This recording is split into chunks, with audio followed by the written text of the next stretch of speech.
Nous avons la chance d'accueillir Alain Rousset, donc le président de la région Nouvelle-Aquitaine, qui nous fait l'honneur de sa présence. Merci beaucoup d'avoir accepté notre invitation. Donc, on a présenté un petit peu ce matin le dispositif de Data Aquitaine cette année qui se voulait justement régional, puisqu'on a des équipes qui sont en direct à Pau, à Poitiers, à Limoges. Merci d'avoir accepté notre invitation et je vous laisse la parole pour nous dire quelques mots. Je vais essayer d'être bref, c'est pas ma réputation, mais... Alors, d'abord, vous dire de là où je parle, hein, d'un président de région qui a fait de l'accompagnement et de l'anticipation économique l'ADN de l'action. D'ailleurs, tout ce qui tourne autour du numérique, autour de l'image animée, d'ailleurs, à Angoulême, tout ce qui tourne autour de l'intelligence artificielle. Enfin, on est à quelques centaines de mètres de l'INRIA ou de l'Institut supérieur de cognitique. Ce sont des écoles qu'on a fomentées et accompagnées. Et donc, aujourd'hui, on a deux préoccupations. La préoccupation d'accompagner ces entreprises, voire par l'écosystème d'innovation, de faire en sorte que l'intelligence artificielle puisse effectivement irriguer toutes les politiques, qu'elles soient spatiales, de santé, qu'elles soient de logistique, de robotique.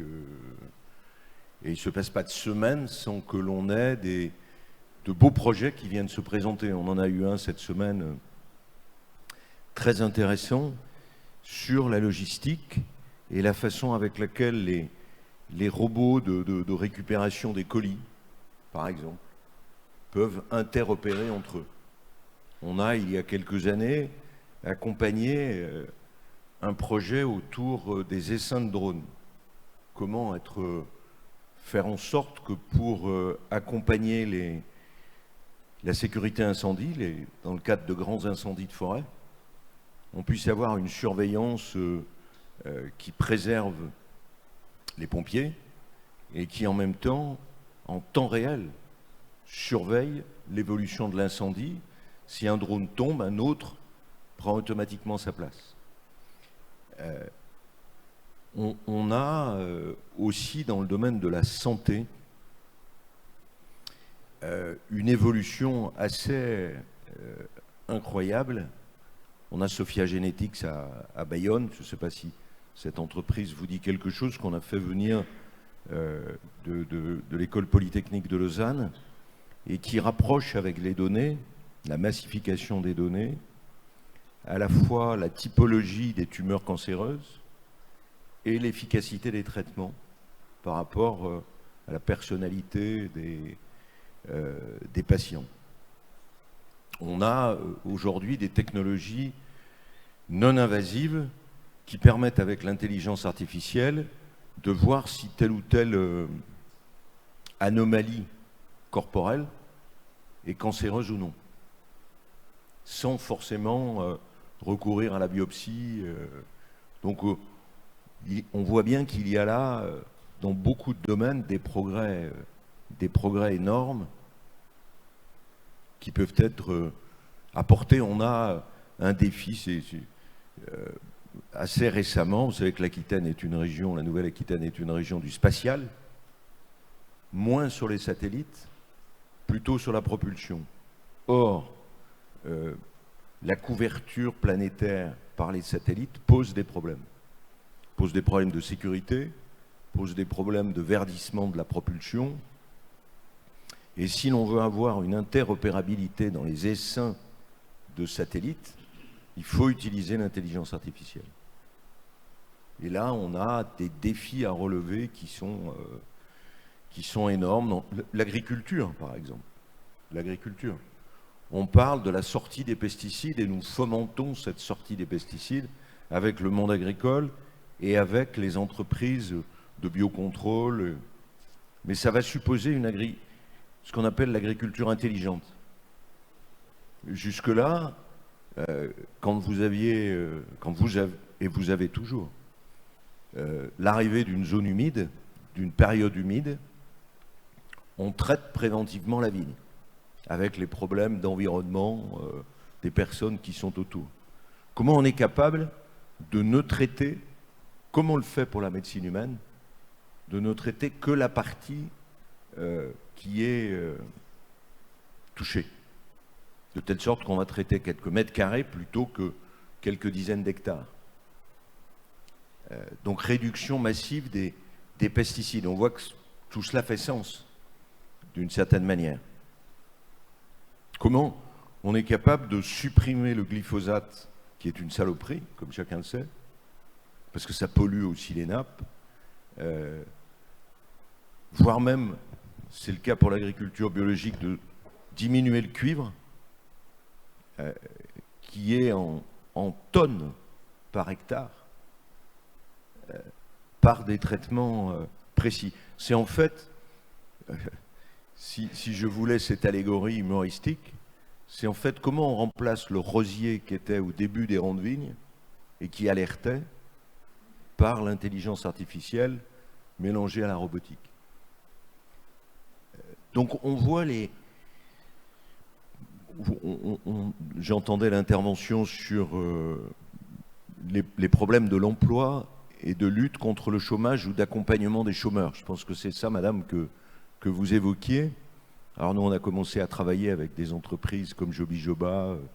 Comment on est capable de faire des propositions qui ne sont pas simplement vous avez été menuisier, je ne vous trouve qu'un job de menuisier, mais des métiers connexes qui, ajoutés à de la formation, peuvent assurer la réinsertion.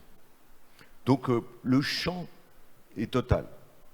Se pose à nous, responsables publics, alors l'institution publique région et c'est son ADN accompagnent. Je pense que beaucoup d'entreprises dans ce domaine ont été accompagnées. Mais ça pose deux types de problèmes. Et c'est la question que je me pose, ou qu'on se pose avec les équipes de la région. Comment peut-on faire pour aller plus loin et ne pas se faire googliser, facebookiser parce qu'il y a quand même aujourd'hui des phénomènes qui font que les GAFA prennent de plus en plus non seulement leur propre développement massif, mais aussi l'achat de ces pépites qui existent partout sur nos territoires. Et vous avez un risque, une start-up dans un domaine aidée par les pouvoirs publics, par la région, confortée par tout l'appareil scientifique qu'on a fomenté, financé, etc., et qui va être vendue au bout de 3 ou 4 ans. Donc il faut qu'on arrive à pérenniser, à transformer, comme on l'appelle en licorne, l'ensemble de ces entreprises. Il faut que les entreprises qui se créent et leurs créateurs, leurs responsables, se disent « mon avenir, c'est pas de vendre à un fonds de pension américain ou coréen ou je sais pas quoi, c'est que je fasse tout pour croître et faire exister l'Europe et faire exister ma créativité avec l'utilité sociale, éthique et mon territoire. » Ça, c'est un des défis, qui n'est pas simple, parce que nous avons en France une telle centralisation notamment de l'accompagnement des fonds propres, qui est essentiel pour la croissance de ces entreprises. Et nous n'avons pas, à la différence du modèle allemand, des banques régionales d'investissement. Donc ça, c'est ma préoccupation d'aujourd'hui. Comment on accompagne? Alors, on a monté une opération qui s'appelle Upgrade avec Unitech, que la plupart connaissaient ici, pour sélectionner un certain nombre d'entreprises que l'on accompagne pour que de start-up, elles deviennent PME, de PME, elles deviennent ETI. Comment on est capable, ensuite, avec tous les dispositifs qui existent ici, que ce soit l'INRIA, l'école de cognitique ou d'autres, comment on est capable de ressourcer en permanence le potentiel technologique de ces de ces entreprises. Ensuite, il y a le problème de l'emploi. On considère, je crois que c'est une étude d'Oxford, qui dit que l'intelligence artificielle va accroître la productivité de 30%, mais qu'on va perdre, c'est une étude sur les États-Unis, de 50% des emplois. Donc ça entraîne, pour un responsable public et pour la société, des bouleversements. Je suis fasciné par la science et par la technologie, comme chacun le sait, mais j'ai aussi une responsabilité à l'égard des hommes et des femmes de cette grande région. J'ai un deuxième défi qu'il faut impérativement relever, c'est celui de l'éthique. Mais ça, c'est pas à vous que je vais le dire. La massification des données, la capacité technologique aujourd'hui, on le voit avec les GAFA, permet, on le voit, il y avait un article dans Le Monde hier soir sur les agressions numériques ou digitales de la Russie sur les pays démocratiques. Le problème est plus grave qu'il n'y paraît. Hein?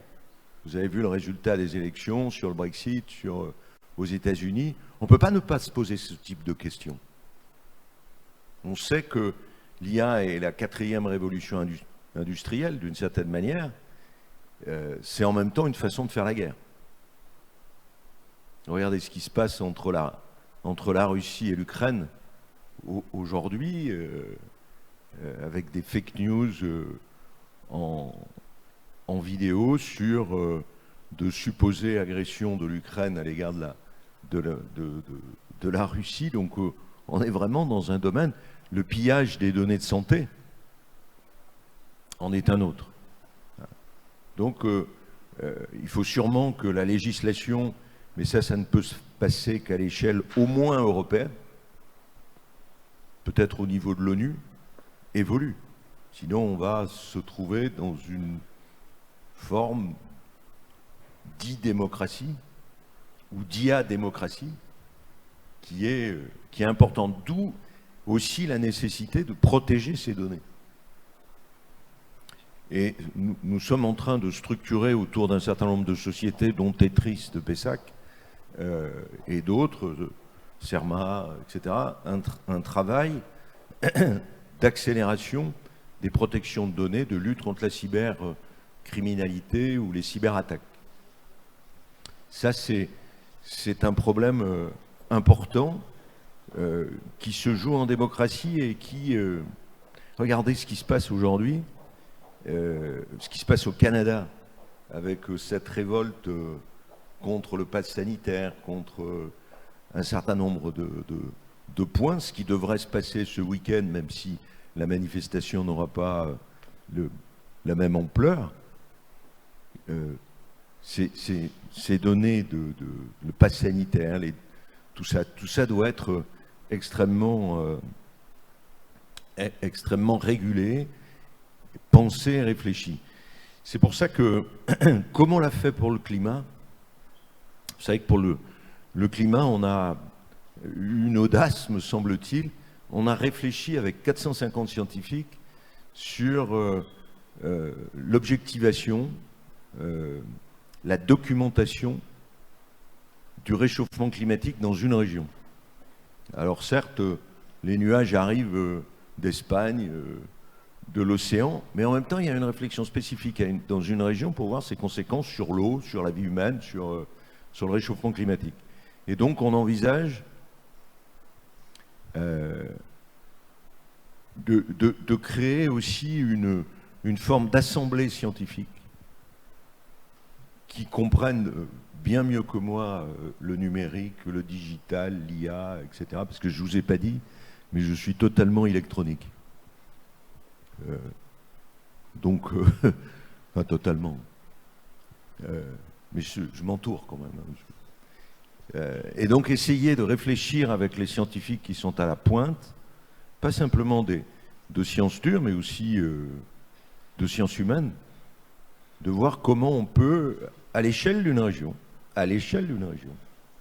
réfléchir et porter des messages politiques des messages peut-être techniques aussi, économiques, sur tout ce que vous êtes en train de voir aujourd'hui. Parce qu'au-delà des exemples, alors il y a bien entendu tout ce qui est la circulation, on a reçu aussi, il se trouve qu'il y a des coïncidences. Hier, on avait une réunion avec une entreprise qui veut s'installer ici avec 70 ingénieurs pour organiser la future voiture intelligente. Comment, avec un essaim de satellite, on va pouvoir créer la voiture sans chauffeur, enfin, ou avec un chauffeur totalement assisté. Donc, c'est tout cela sur lequel on se penche, et je ne peux pas me pencher simplement dossier par dossier, mon rôle de responsable public ou politique, et ça, c'est la politique, c'est la vraie politique. C'est comment on arrive à anticiper, maîtriser, accompagner cet immense défi que vous évoquez avec des exemples superbes ici dans cette 4e édition. 5e. Je vous remercie. Merci beaucoup pour ces mots et encore une fois merci pour votre soutien donc, à l'association Digital Aquitaine sans qui nous n'aurions pas pu organiser cet événement. Sans plus tarder, on va passer à la 2e présentation donc, de cette session. Merci beaucoup Alain Rousset, à très bientôt.